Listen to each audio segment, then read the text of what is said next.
Тіпті қысқы ұбт 2022 слив нұсқа талдау Қазақстан тарихы. Менің аты жөнім Түсіпхан Темірлан Мұратұлы. Қазақстан тарихынан осы мегамазу ұжымында тарих пәнінен сабақ беремін.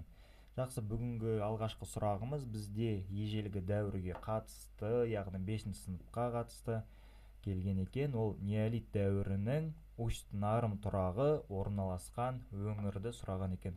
Ол әрине де бізде Шығыс Қазақстан облысы. Бұны қалай жаттасақ болады? Шығыс Қазақстан облысының орталығы бізде оқушылар Өскемен қаласы болып есептеледі. Өскемен қаласының орысша атауы бізде Усть-Каменогорск.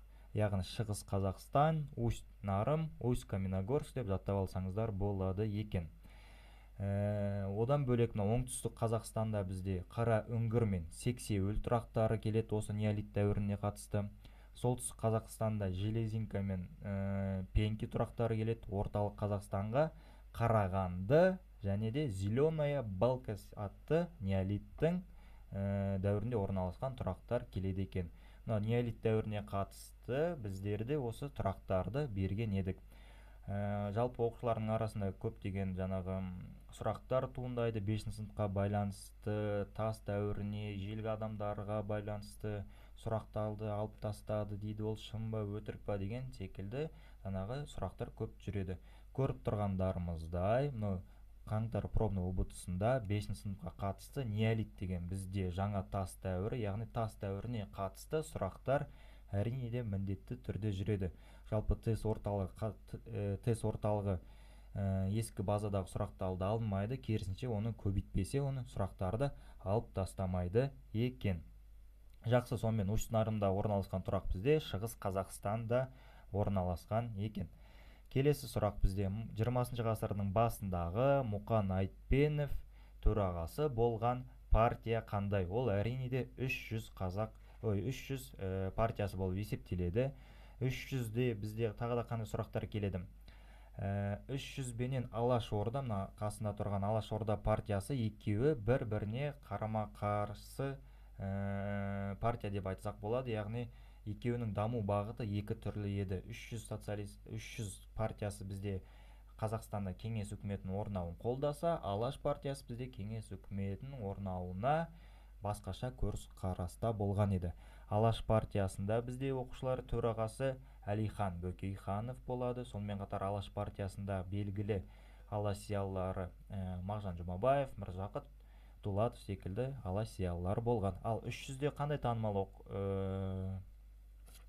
танымал тұлғалары болды партиядағы? 300-де бізде Көлбай Тоғысов және де күш атасы Қажымұқан да осы 300 партиясында мүше болған еді. Жақсы, келесі сұраққа өтсек енді.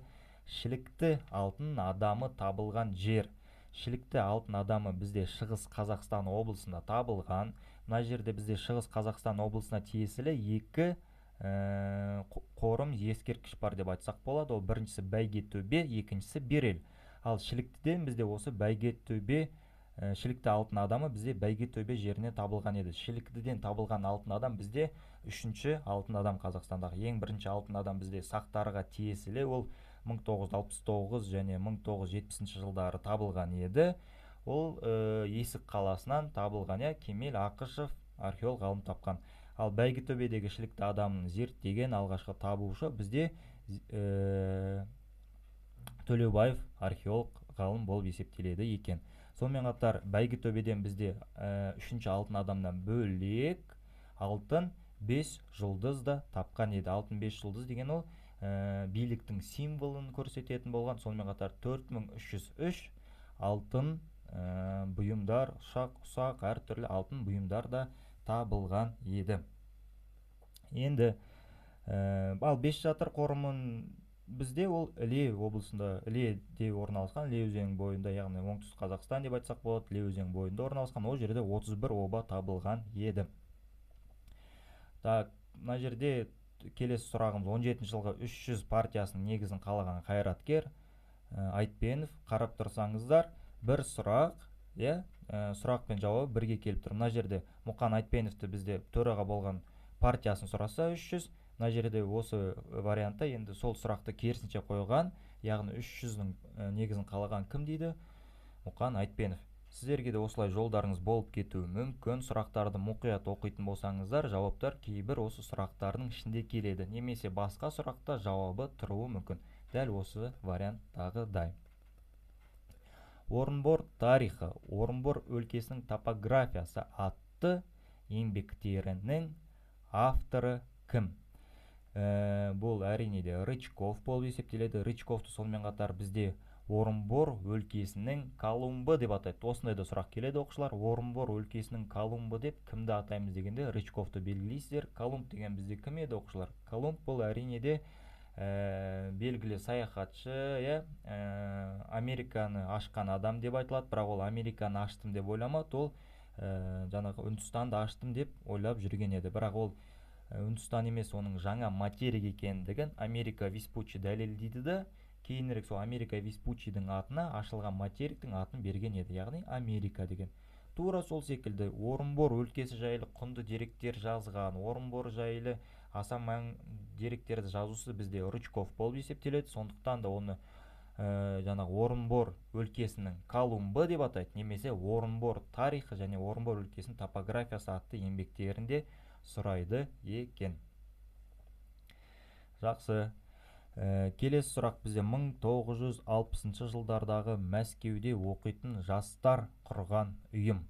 Ол әрине де жас тұлпар ұйымы болып есептеледі. Жас тұлпар ұйымы деген жаңағы айтып тұрды жоғарыда өзі сұрақ қойылған, Мәскеуде оқитын жастар, яғни студенттер, Мәскеу қаласындағы оқитын студенттер қазақ жерінде болып жатқан түрлі саяси оқиғаларға өздерінің көзқарастарын білдіру үшін ұйымды құрады. Бұл ұйым бейресми, яғни неофициально құрылған болатын. Бұл ұйым жайлы тағы да келетін сұрақ, ол ұйымның жетекшісі, ұйымдастырушысы кім деген сұрақтар келеді.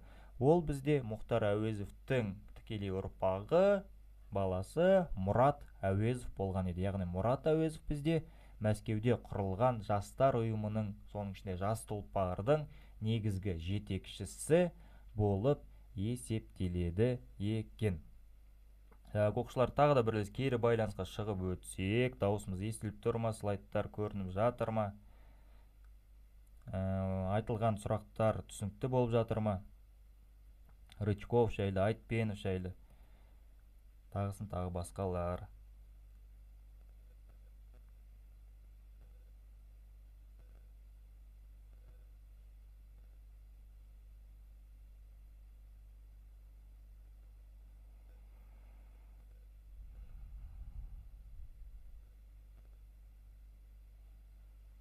Жоламасыздар ма? Кешіп кіріп жатқан оқушылар да бар екен.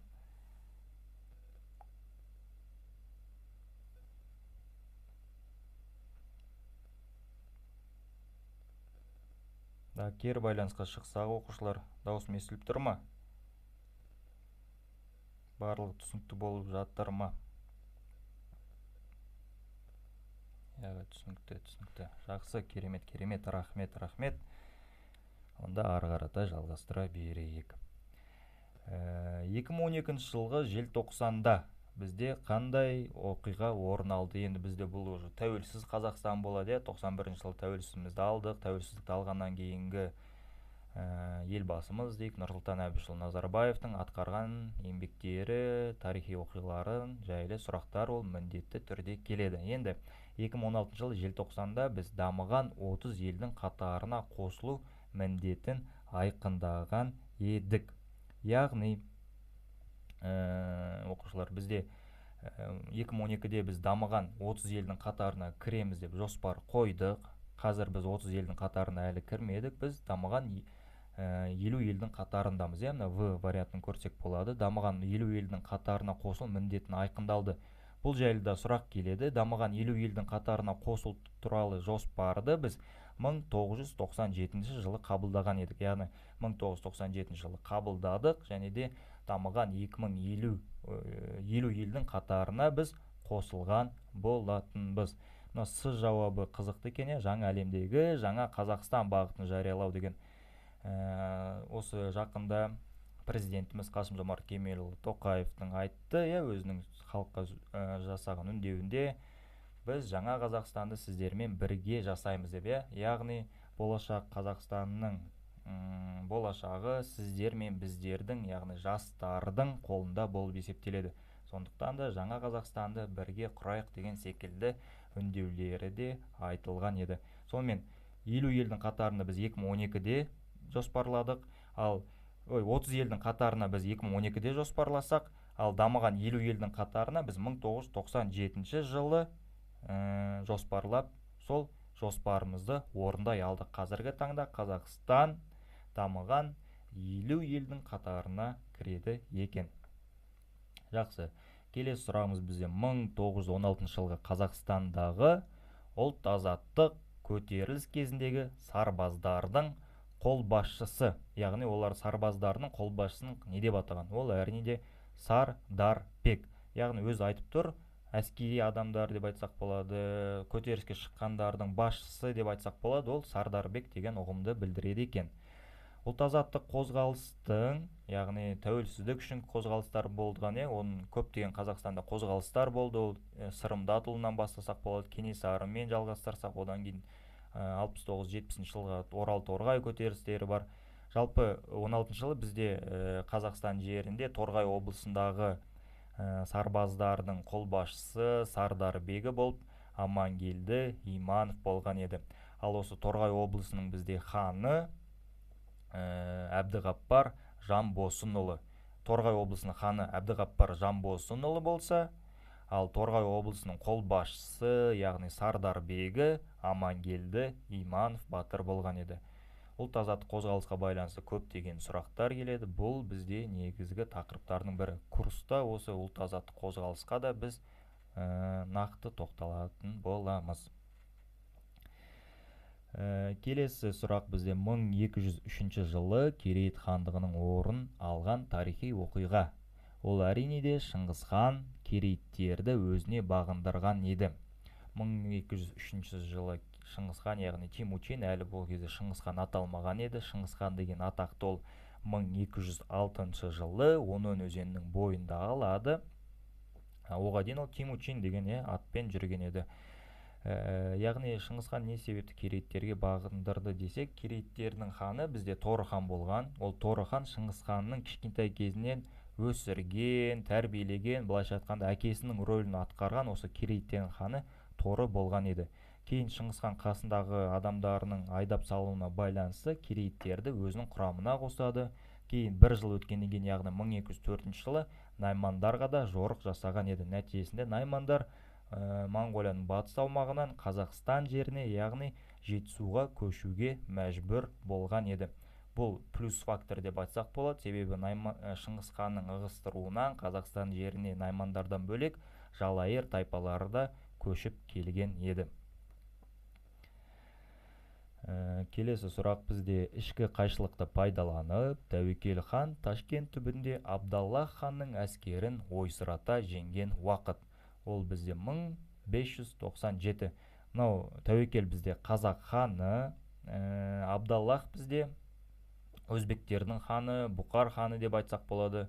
Екеуінің арасында бізде сыр бойындағы қалалар үшін күрес болады. Сол сыр бойындағы қалалардың бірі Ташкент деп айтсақ болады. Осы Ташкенттің маңында Тәуекел өзбектердің ханын, яғни Абдаллахты ойсырата жеңген, және де Тәуекелді халық арасында беделін ойсырата көтерген болатын. Кейін бір жыл өткеннен кейін, яғни 1598 жылы Тәуекел енді қазіргі Өзбекстан деп айтсақшы, Бұқара қаласына барады да, сол жерде Абдаллахпен тағы да бір шайқас өткізеді. Сол 1598 жылғы болған шайқаста Тәуекел де, Абдаллах та қаза болған еді. Сонда бір жылда 1598 жылы қазақтар және өзбектер өздерінің хандарынан айырылып қалған еді. Кейінірек Тәуекелден кейін оның інісі Есім хан билікке келеді екен. 14 және 15 ғасырларға жататын 3-4 күмбезді мешіт табылған қала, киелі қала деп айтсақ болады. Қазіргі отырар, қазіргі деген